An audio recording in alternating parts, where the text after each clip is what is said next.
ప్రభు నిన్ను దర్శించు సమయం టీవీ కార్యక్రమాన్ని వీక్షిస్తున్న మీ అందరికీ మరొకసారి యేసుక్రీస్తు నామంలో శుభాభివందనాలు తెలియజేస్తూ ఉన్నాం. ప్రభునందు ప్రియమైన వారలారా, అంత్యదినాల్లో మనం ఉన్నాం. దేవుని బిడ్డలుగా ఉంటున్న మనం సమాధానకరమైన స్థితిలో ఉండాలని దేవుని చిత్తం. అలా ఉండాలంటే మనం ప్రార్థనలో బలపడాలని, ఆ ప్రార్థన కూడా దైవ చిత్తానుసారంగా చేయాలని దేవుని యొక్క వాక్యం సెలవిస్తూ ఉన్నది. కానీ క్రైస్తవులుగా చెప్పుకుంటున్న మనం క్రైస్తవ కుటుంబాలలో మనం ఎంతగానో మనము కన్నీటి అనుభవాలతో, వేదనలతో, శోధనలతో, ఇరుకులతో, ఇబ్బందులతో మనము జీవించుచు దేవుని సన్నిధికి వస్తున్నట్టు ఉన్నాము. కానీ దేవుని ఆశీర్వాదాలకు మనం ఎందుకు దూరం అయిపోతున్నాం? దేవుని ఆశీర్వాదాలు మనం ఎందుకు పొందుకోలేకపోతున్నాం? మన విశ్వాసంలో బలము లేదా? దేవుని యందు మనకు సరైన నమ్మకం లేదా? దేవుని వాక్యం ముందు సరైన అవగాహన లేదా? అయితే ఈ యొక్క సమయంలో మనము దేవుని యొక్క సన్నిధికి వస్తున్న మనం, దేవుని సంఘంలో సభ్యులుగా చేర్చబడ్డ మనం, దేవుని నామంలో బాప్తిసం పొందిన మనం, యేసుక్రీస్తు నామంలో రక్షించబడ్డామని చెప్పుకుంటున్న మనం, దేవుని కృపలో మనము సంపూర్ణ సమృద్ధి ఆశీర్వాదాలను మనం పొందుకోవాలంటే ప్రార్థనలో మనము బలము కలిగి మనము ప్రార్థన చేయాలని యేసుక్రీస్తు ప్రభు చెబుతున్నాడు. కాబట్టి ప్రియమైన వాళ్ళారా, యేసుక్రీస్తు ప్రభుతో శిష్యులు యేసయ్య పరిచర్య చేస్తున్న దినాల్లో యేసును వెంబడిస్తూ ఉన్నట్టు ఉన్నారు. కానీ యేసయ్య ఉన్నంతకాలం వారి జీవితాల్లో ఒక అద్భుతాన్ని కూడా చేయలేకపోయారు. కారణం ఏంటి? వారిలో ప్రార్థనా శక్తి లేదు, ప్రార్థనా బలము లేదు. అయితే ఎప్పుడైతే యేసుక్రీస్తు ప్రభు ఈ లోకంలో మనుషులందరి కొరకు శిలువలో మరణించి సమాధి చేయబడి మూడవ దినాన పునరుద్ధాన శక్తితో లేపబడి ఆరోహణమైన తర్వాత మరలా పరిశుద్ధాత్మ దేవుడు ఆదరణకర్తగా వచ్చినప్పుడు వారు మేడగదిలో ఉండి ప్రార్థనలో వారు ఏకీభవించి ఏక మనసు కలిగి ఏకాత్మ కలిగి వాళ్ళు ప్రార్థన చేసినప్పుడు పరిశుద్ధాత్మ శక్తిని వారు పొందుకొని అప్పుడు వారు పరిచర్య చేస్తున్నప్పుడు ఎన్నో అద్భుతాలు, ఎన్నో స్వస్థతలు, ఆశ్చర్య మహత్కార్యాలు జరిగినట్లుగా మనం చూస్తున్నాం. ఇందును బట్టి మనం గ్రహించవలసిన విషయం ఏంటంటే ప్రార్థనలో మనకు బలము కావాలి. అప్పుడే మనం దేవుని కార్యాలు చూస్తాం.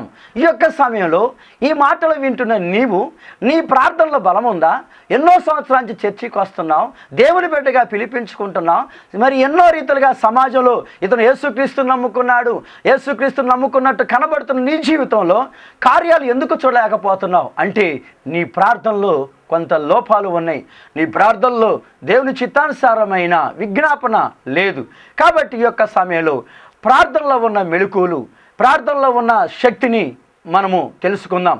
బైబిల్లో ఎన్నో అధ్యాయాల్లో ప్రార్థన గురించి బలమైన వచనాలను పరిశుద్ధాత్మ దేవుడు మనకు పొందుపరిచున్నాడు. కానీ ఈ యొక్క సమయంలో నేను మీ ముందు లూకా రాసిన సువార్త 18వ అధ్యాయంలోని కొన్ని ప్రార్థనలు మీ ముందు ఉంచుతున్నాను. కాబట్టి ప్రభునందు ప్రియమైన సహోదరి సహోదరుడా, ఈ యొక్క మాటలు వింటున్న నీవు నీ ప్రార్థనకు బలము, నీ ప్రార్థన ద్వారా స్వస్థత, నీ ప్రార్థన ద్వారా దీవెన ఆశీర్వాదాలను పొందుకొని నీ కుటుంబానికి, నీ ప్రాంతానికి, నీ సంఘానికి ఒక దీవెనకరమైన బిడ్డగా ఉండాలని ఆశపడుతూ మనం చేసుకుంటూ మనం వాక్యాన్ని ధ్యానం చేసుకుందాం. లూకా రాసిన సువార్త 18వ అధ్యాయంలో మొట్టమొదటి ప్రార్థన మనం చూస్తే మొదటి వచనాన్ని మనం చదువుకుందాం. వారు విసుగక నిత్యము ప్రార్థన చేయుచుండవలననుటకు, నిత్యము ప్రార్థన చేయాలి అనుటకు ఆయన వారితో ఈ ఉపమానము చెప్పెను. చాలు. ఇక్కడ చూస్తే యేసుక్రీస్తు ప్రభు శిష్యులకు ఒక ఉపమానాన్ని చెప్తూ ఉన్నాడు. ఏంటి అంటే ప్రార్థనలో మీరు పట్టుదల కలిగి ప్రార్థన చేయాలి, ప్రార్థనలో మీకు విసుగుదల ఉండకూడదు.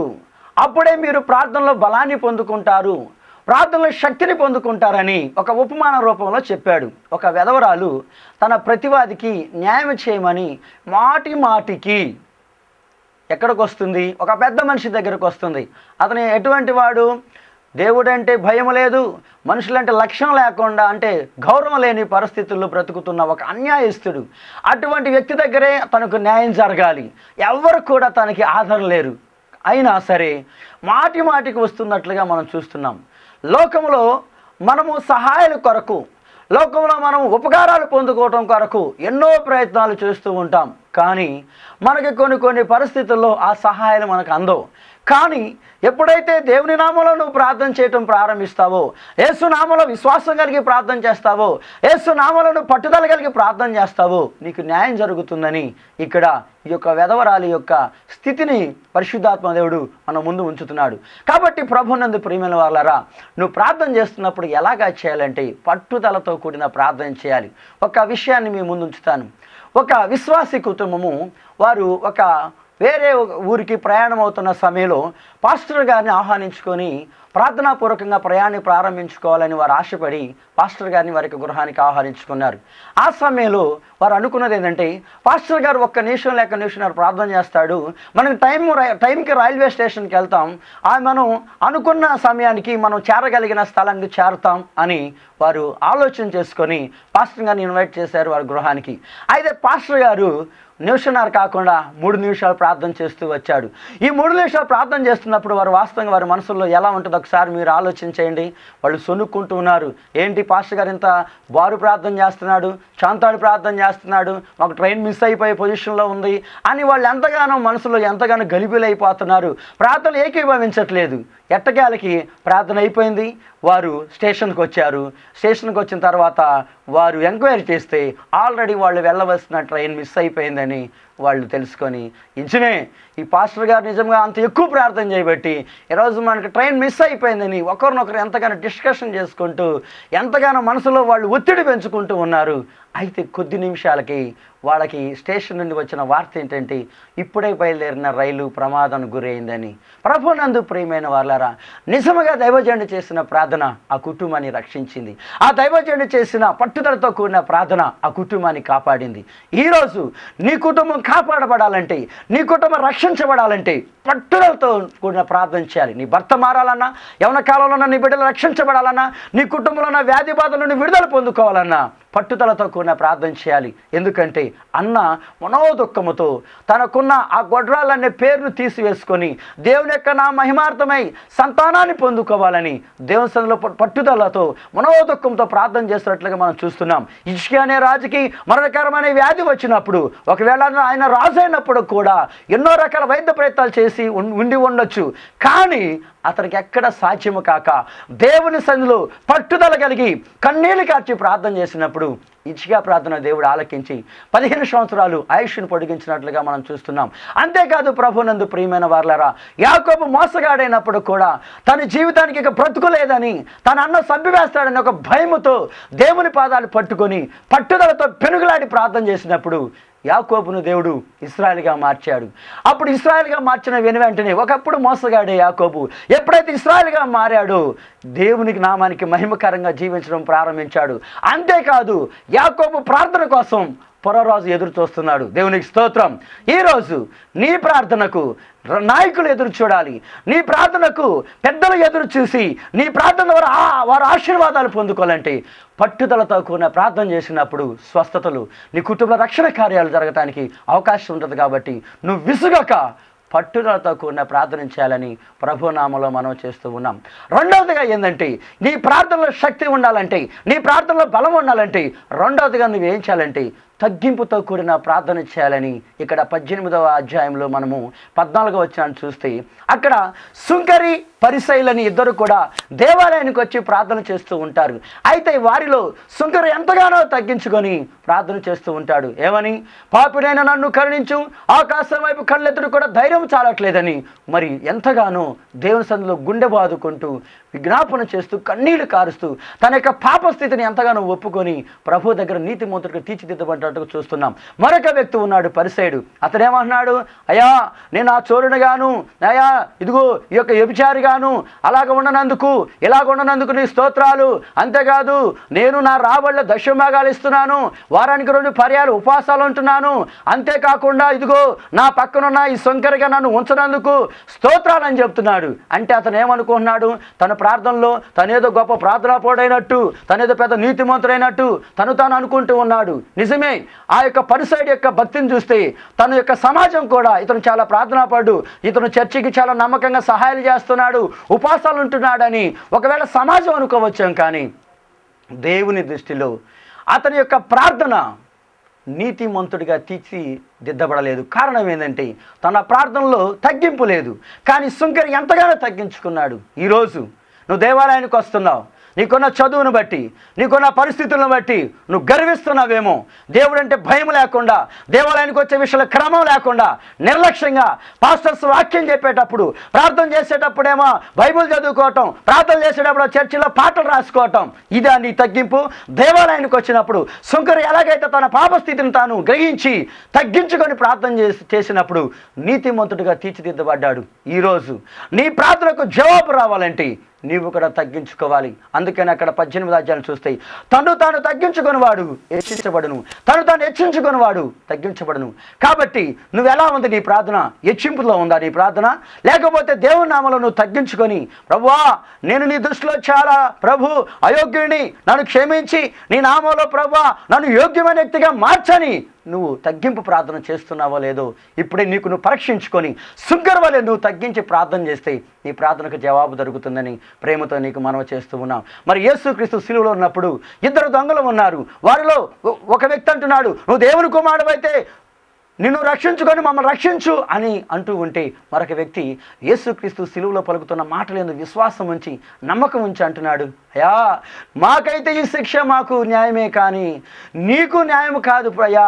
అయ్యా నువ్వు మా పాపాలు క్షమించేవాడివి, మా కొరకు నువ్వు యొక్క ప్రాణాన్ని నీ పణంగా పెట్టి నీ అమూల్యమైన రక్తము ద్వారా మమ్మల్ని ప్రక్షాళన చేయాలని నువ్వు మా కొరకు త్యాగం చేస్తున్నావయ్యా. అయ్యా నీ రాజ్యం వచ్చినప్పుడు నన్ను జ్ఞాపకం చేసుకొని తను ఎంతగానో ప్రభు దగ్గర తగ్గించుకున్నప్పుడు యేసయ్య అంటున్నాడు, నేడు నీవు నాతో కూడా నిశ్చయముగా పరదేశంలో ఉందో. దేవునికి స్తోత్రం. మన ప్రార్థన పరలోకానికి మనం చేరుస్తుంది. తగ్గింపుతో కూడిన ప్రార్థన దేవునితో సహవాసాన్ని పెంచుతుంది. కాబట్టి మన ప్రార్థనలో బలము రావాలంటే రెండవదిగా మనలో తగ్గింపుతో కూడిన ప్రార్థన సుంకరి వలె తగ్గించుకొని దేవుని సన్నిధిలో విధేయత కలిగి మనం ప్రార్థన చేయాలి. పాపాత్మురాలనే స్త్రీ కూడా ప్రభు సన్నిధికి వచ్చి కన్నీళ్ళు కార్చింది. తన యొక్క వెంట్రుకలతో ప్రభు పాదాలు తుడిచింది, సమాధానాన్ని పొందుకుంది. ఈరోజు నువ్వు దేవాలయానికి వస్తున్నావు, సమాధానంతో ఉన్నావా? అంతా కూడా కన్నీళ్ళే, గుండెల్లో వేదన, ఒత్తిడి. ఎందుకంటే నీ ప్రార్థనలో తగ్గింపు లేదు, నీ ప్రార్థనలో పట్టుదల లేదు. ఏదో పొడి ప్రార్థన, 2-3 మొక్కలతో కూడిన ప్రార్థన అలా కాదు. ఈరోజు ఒక తీర్మానం చేసుకో. యేసుక్రీస్తు మనకు ప్రార్థనలు ఎన్నో మాదిరిలు చూపించాడు కదా. ఉదయం లేచి ప్రేయర్ చేసుకోవటం, రైతులు మనం రెస్ట్ తీసుకునేటప్పుడు, పండుగపోయే ముందు ప్రార్థన చేసుకోవటం, ప్రయాణాలు ప్రారంభించేటప్పుడు ప్రార్థన చేసుకోవటం, జాబ్స్కి వెళ్ళేటప్పుడు ప్రార్థన చేసుకోవటం, అన్ని విషయాలు ఎలాగ ఉండాలంటే ప్రతి ఒక్కటి కూడా ప్రార్థన ద్వారానే నేను దేవుని నామంలో ప్రతి ఒక్క కార్యాన్ని నేను మరి పొందుకోగలను అని ఒక పట్టుదల నీలో ఉండినప్పుడు ప్రభు నీకు సహాయం చేస్తాడు. మూడవదిగా చూస్తే ఇక్కడ అదే లూకా రాసిన సువార్త 18వ అధ్యాయంలో 23వ వచనంలో చూస్తే అక్కడ ఒక ధనవంతుడు అధికారి యవనస్తుడు వస్తాడు. సద్బోధకుడా నిత్యజీవం ప్రవేశించాలంటే నేను ఏమి చేయాలని ఎంతగానో దేవుని దగ్గర అతను మోకరించినట్లుగా మనం చూస్తూ ఉన్నాం. ఆ వ్యక్తికి తెలుసు ఏమని, మోక్షం ఉందని, పరలోకం ఉందని, ఆ పరలోకం కేవలం క్రీస్తు ద్వారానే సాధ్యమని ఆ వ్యక్తి నమ్మి యేసు దగ్గరికి ఉటావుటిన వచ్చాడు. అయితే యేసు ప్రభు ఆ వ్యక్తిని బట్టి సంతోషించలేదు. మనమైతే ఏం చేస్తాం? మన పై రూపాలు చూస్తాం. కానీ యేసు ప్రభు అంతరంగాల లక్ష్య పెట్టే దేవుడు. ప్రియ సహోదరి సహోదరుడా, నువ్వు నటన చేయొద్దు. చర్చికి వస్తున్నట్టు, పెద్ద ప్రేయర్ఫుల్ అయినట్టు, పెద్దగా ఏదో పాస్టర్ గారికి ఏదో బైబిల్ చదువుతున్నట్టు, పెద్ద హెల్పింగ్ ఉన్నట్టు, ఏదో చర్చి హెల్డర్గా ఉంటున్నట్టు ఉండి, ఏదో నువ్వు అంతరంగంలో దేవునికి అయిష్టమైంది నువ్వు కలిగి ఉంటే దేవుడు నీ ప్రార్థనకు సమాధానం ఇవ్వడు. నీ భక్తిలో శక్తి ఉన్నదని ఇక్కడ స్పష్టంగా మనకు బైబిల్ చెప్తా ఉన్నది. కాబట్టి బైబిల్ చెప్తా ఉంది, వేశ్యలకైనా పరలోకం ఉన్నదేమో కానీ వేషధారులకు పరలోకం లేదని. కాబట్టి ఈ యవనస్తుడు వచ్చాడు, దేవుని అడుగుతున్నాడు ప్రభువుని. అయితే ప్రభు అంటున్నాడు, నీకు ఒకటి కొదువుగా ఉంది. ఏమిటి ఆ కొదువ? తను ధనవంతుడు, ధనాన్ని విడిచిపెట్టలేకపోతున్నాడు. తనకు అనుకూలమైనవన్నీ కూడా విడిచిపెట్టినట్టు ఉన్నాడు. కానీ తనకు ఇష్టమైనవి మాత్రం విడిచిపెట్టలేదు. తనకు అయిష్టమైనవన్నీ కూడా విడిచిపెట్టినట్టున్నాడు. ఈరోజు నీకు ఇష్టం కానీ విడిచిపెట్టినట్టు ఉన్నావు, కానీ దేవుడికి అనుకూలమైన భక్తి నువ్వు చేస్తున్నావా? ఆలోచించి ఈ సమయంలో దేవుడు నీ హృదయాన్ని చూస్తే ఏ విషయంలో నువ్వు కొదువుగా ఉన్నావు? ప్రార్థన చేస్తున్నావు కానీ నువ్వు టీవీ సీరియల్ చూస్తున్నావు. అదొక్కటే నువ్వు నరకానికి వెళ్ళటానికి. ఆ సీరియల్ చాలు. టీవీ ఛానల్స్ ద్వారా ఇప్పుడు ఈ వాక్యాన్ని చూస్తున్నావు, మళ్ళీ టీవీ ఛానల్స్ ద్వారా సీరియల్స్ చూస్తున్నావు, ఇంకెన్నెన్నో వేస్ట్ ప్రోగ్రామ్స్ చూస్తున్నావు. ఇంకొక విషయం చెప్పాలంటే, నువ్వు మంచి ప్రార్థనా పరుడుగా ఉన్నావు, నెట్లో వేస్ట్ నువ్వు చాటింగ్ చేస్తున్నావు. ఇవన్నీ కూడా ఏంటి? దేవుడు నీ హృదయాన్ని చూసినప్పుడు నీ ప్రార్థనకు అడ్డుబండలుగా ఇవే ఉంటున్నాయేమో. అందుకని యెషయా గ్రంథము 59వ అధ్యాయంలో చూస్తే ఏమనని, మీ యొక్క ప్రార్థన నా సన్నిధికి చేరకుండా ఉండటానికి మీ పాపాలే అడ్డుబండలుగా ఉన్నాయని ప్రభు స్పష్టంగా చెప్తున్నాడు. ఈరోజు ఏమి నువ్వు కొదువు కలిగి ఉన్నావు? దేవుని దృష్టిలో ఈ యవనస్తుడు చూస్తే డబ్బును విడిచిపెట్టలేకపోతున్నాడు. అడిగితే ఆ డబ్బును నువ్వు పేదలకు పంచిపెట్టి నన్ను వెంబడించమని చెప్తే ముఖం చిన్నబుచ్చుకొని వెనక్కి వెళ్ళిపోయాడు. ఈరోజు నీ ప్రార్థనకు ఎందుకు సమాధానం రావట్లేదు? ప్రార్థన చేస్తున్నావు, కానుకలేవో, దశంభాగాలు తీర్మానం లేదు, పరిచర్య పట్ల ఆసక్తి లేదు. అది కాదు, దేవుని దృష్టిలో దేవా ఇప్పుడు నా జీవితాన్ని పరీక్షించినప్పుడు అయా నేను ఎక్కడ కూడా ప్రభు నీ దృష్టిలో నేను అయోగ్యుడిగా ఉండకూడదు. అయా నువ్వు నా అంతరంగా చూసినప్పుడు ఏది ప్రభా నిన్ను దుఃఖపెట్టే స్థితి ఎక్కడ నాలో ఉండకూడదని నీవు నమ్మకమైన ప్రార్థన చేయాలి. కొదువు అనేది కనపడకూడదు. దేవుడు ఏలెత్తి చూపించేంత స్థితిలో నువ్వు బలహీనతలు కలిగి ఉండకూడదు. ఎందుకంటే 139వ కీర్తనలో దావీదు అంటున్నాడు, అయా నువ్వు నన్ను పరిశోధించి నన్ను తెలుసుకొని ఉన్నావు అంటున్నాడు. అంటే దావీదు చెప్తున్నాడు, నా గురించి నీకు బాగా తెలుసు, నేను ఎక్కడికి ఏం చేస్తున్నానో నా గురించి నీకు బాగా తెలుసు అని చెప్తున్నాడు. అటువంటి మాటను ధైర్యంగా ఈ సమయంలో చెప్పగలుగుతావా? బాగా అర్థం చేసుకో. దేవుడికి తెలుసు, దేవుడు నా జీవితాన్ని బట్టి సంతోషిస్తున్నాడు. ఎందుకంటే యేసుక్రీస్తు ప్రభు యోర్దాను నదిలో బాప్తిసం తీసుకుంటున్నప్పుడు గొప్ప స్వరము, ఇదిగో నా ప్రియ కుమారుడు, ఇతని యందు నేను ఆనందించుచున్నాను. ఈరోజు నీ భక్తి జీవితాన్ని బట్టి దేవుడు ఆనందిస్తున్నాడా? ఎందుకు నీ ప్రార్థనకు సమాధానం రావట్లేదంటే, ఎందుకు నీ ప్రార్థనకు సమాధానం మరి ప్రత్యుత్తరం రావట్లేదంటే, దేవుడు నీ రొంతరంగాన్ని చూసినప్పుడు నీకోటి కొదువుగా ఉంది, అది నీదిగా అనుకుంటున్నావు. కానీ లోకంలో అన్ని ఇచ్చింది ఎవరు? దేవుడు. దేవుని అని అనుకుంటే నీకు దేవుడు నిన్ను బట్టి ఎంతగానో సంతోషిస్తాడు. కాబట్టి దేవుని నామానికి మహిమకరంగా నువ్వు ఉన్నావో లేదో చూసుకో. 4వదిగా చూస్తే మనం 18వ అధ్యాయము 37వ వచనంలో చూస్తే అక్కడ విశ్వాసముతో కూడిన ప్రార్థన. 3వదిగా మనం ఇప్పుడు దాకా మనం చూసింది, అక్కడ అతను దేవుని తన హృదయంలో పెట్టుకోవాల్సింది డబ్బుని పెట్టుకున్నాడు. అంటే దేవుడునే తన హృదయంలో ఉంచుకోవాల్సింది డబ్బును విగ్రహంగా పెట్టుకున్నాడు. కాబట్టి నిగ్రహ శక్తిని కోల్పోయి దేవుని ఆశీర్వాదాలకు దూరంగా వెళ్ళిపోయినట్లుగా మనం చూస్తున్నాం. ఈరోజు నీవు కూడా విగ్రహంగా దేన్ని పెట్టుకున్నావు? డబ్బుగా పెట్టుకున్నావా? బంగారాన్ని పెట్టుకున్నావా? పలుకుబడిని పెట్టుకున్నావా? పేరు ప్రతిష్టలను పెట్టుకున్నావో ఒక్కసారి నువ్వు పరిశీలన చేసుకోవాలని ప్రేమతో నీకు మనం చేస్తూ ఉన్నాం. 4వదిగా చూస్తే ఇక్కడ విశ్వాసముతో ప్రార్థన చేస్తూ ఉన్నాడు. ఎవరు ఆ వ్యక్తి? త్వర పక్కన ఉన్నాడు భిక్షగాడు, గుడ్డివాడు. యేసు వస్తున్న విషయాన్ని అతను అక్కడ శబ్దాలను బట్టి అడిగాడు, అయ్యా ఎవరు వస్తున్నారు ఈ మార్గంలో అంటే వారు చెప్పారు, నజరేయుడైన యేసు ఈ మార్గంలో వస్తున్నాడని వారు చెప్పినప్పుడు, నిజంగా ఈయన ద్వారానే నా నేత్రాలు వెలిగించబడతాయి, ఈయన ద్వారానే నేను చూపు అందుకోగలుగుతాను, ఈయన ద్వారానే నాకు మనసుకు శాంతి ఉంటుంది, ఈయన ద్వారా నాకు నెమ్మది ఉంటుంది, ఇక ఈయన ద్వారా నేను ఇతరుల మీద ఆధారపడకుండా దేవుడు నా వారికి భయకరంగా జీవించగలనని ఒక విశ్వాసముతో అతను ఎలా ప్రార్థన చేస్తాడంటే, దావీదు కుమారుడా నన్ను కరుణించని ప్రార్థన చేస్తున్నాడు. వాళ్ళేమో నజరేయుడైన యేసు వస్తున్నాడని చెప్తే ఈయన అంటున్నాడు అక్కడ 38-39 వచనాల్లో, దావీదు కుమారుడా నన్ను కరుణించని బిగ్గరగా కేకలు వేస్తున్నాడు. యేసుని గురించి ధర్మశాస్త్రానుసారముగా అతను దావీదు వంశంలోంచి వస్తాడని యేసుని గురించి తెలుసుకొని విశ్వాసంతో కేకలు వేస్తున్నాడు. ఎందుకు అంటే అతను త్రోపక్క ఉన్నాడు. ఈరోజు ఎంతోమంది త్రోపక్క అనుభవాల్లో ఉన్నారు.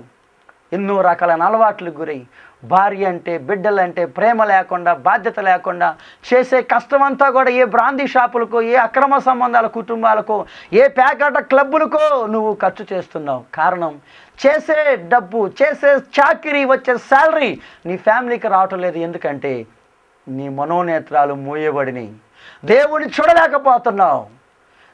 చూడలేకపోతున్నావు కాబట్టి నీకు మనశ్శాంతి లేదు. ఆ పాపం నీలో ఏలుబడి చేస్తుంది కాబట్టి నీ యొక్క చేసే ఆ యొక్క కష్టార్జితానికి తగ్గ ప్రతిఫలం నువ్వు అనుభవించలేకపోతున్నావు.